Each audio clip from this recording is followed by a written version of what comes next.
In American culture, it used to be that freedoms were protected, one of those freedoms being privacy.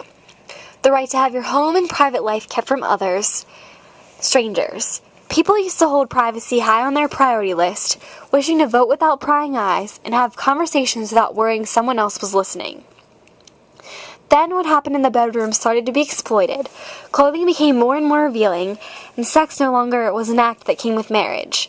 Reality shows became the hype, exposing and following the every move of its celebrity personalities. Now, with cell phones and social networking sites, it has become a trend to let people into your every move and thought. There are 500 million Facebook users, half of them logging onto the site on any given day. Many other social networking sites are becoming increasingly popular as well. On March 12, 2011, 52,000 Twitter accounts were created. We have lost self-censorship and the value of privacy. Explicit pictures have become the trend. Young girls and even guys showing their bodies to what they thought would be their girlfriend or boyfriend in a picture message, only to find out that the whole school has seen. Facebook has become an enabler of showing off sexy pictures to not only just friends, but the whole world.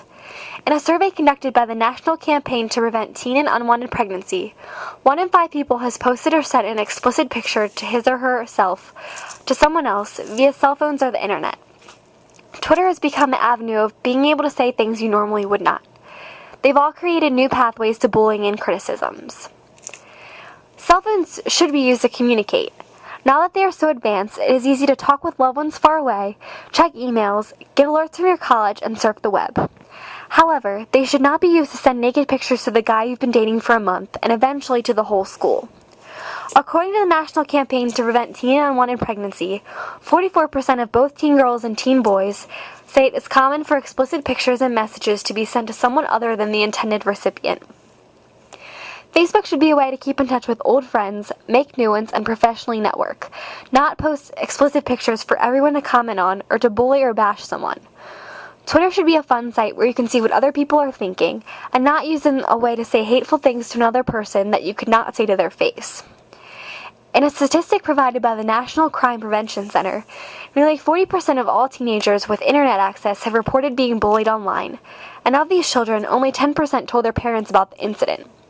Because social networking sites and cell phone use take away much of the face-to-face element of interaction,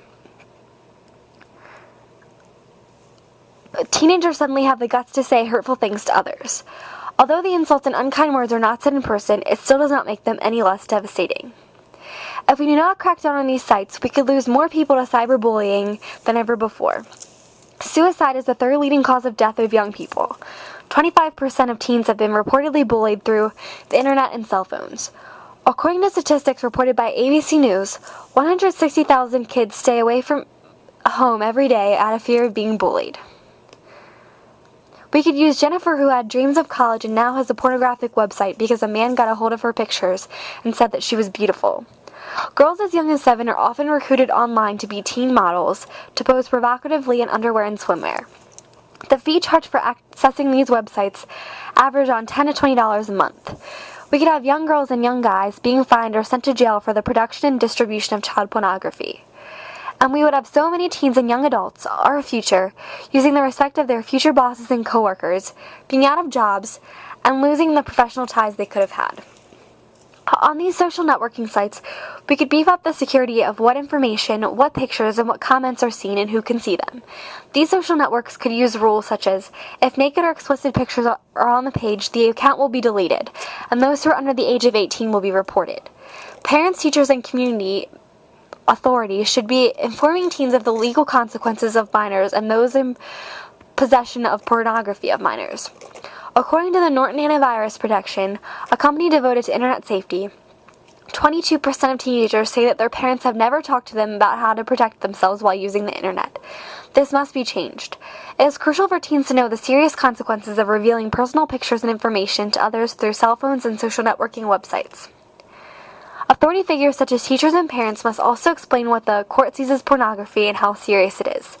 We must bring manners and values and honors back into American culture. Show them what it can do for them and how nastiness can hurt them and others.